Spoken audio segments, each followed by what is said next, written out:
Pretty young Muskegon Big Red football team in 2022 won the OK Green Conference title and made it all the way to Ford Field in Division III state title game. And they return a lot of talent as we get ready for 2023. And that has to be what jumps out to us, Brett. Senior classes are usually pretty good around here. This senior class has played a lot of varsity football. And just watching these guys getting ready for camp and talking to Coach Fairfield, this team's hungry. You know, this Muskegon team, I think it's an unfair knock because they've been so talented that when they get to Ford Field and maybe don't win a championship, that they didn't finish. But when you look at who they played in some of those games, I mean, Detroit Martin Luther King, you look at River Rouge, you look at Warren de La Salle in the past. I mean, those are darn good programs. And I think this team has carried that over with this veteran club and these seniors. They're hungry. They're aggressive. They want to attack. And those were the words that Coach Fairfield used to us as they got set for camp. And boy, first practice was not first practice like you normally see. These guys were ready to go. And not surprisingly,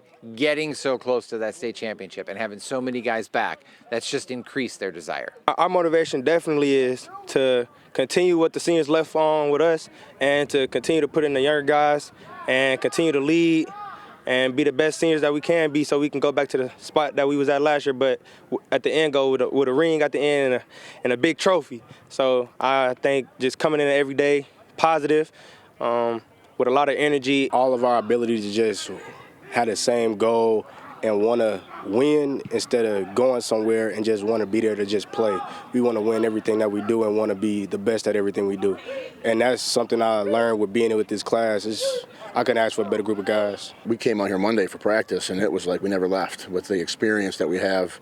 I'm not trying to put the carriage before the horse, but, I mean, this has been a really good first 3 days for us as far as the expectation and kind of a player-coach team, and we're pretty excited. So take your pick. We talked about the experience. I mean, they have size up front with a lot of guys returning and a key addition.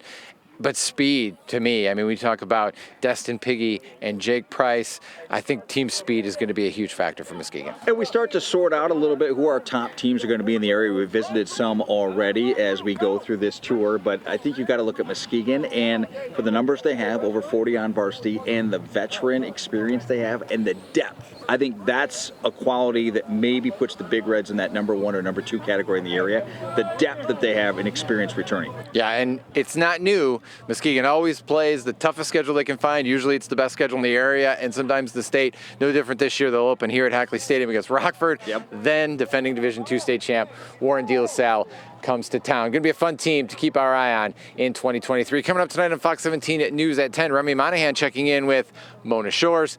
And on Friday, the Bakita and Book Tour will continue as we take a look at Forest Hill Central. For now, we'll send it back to the studio.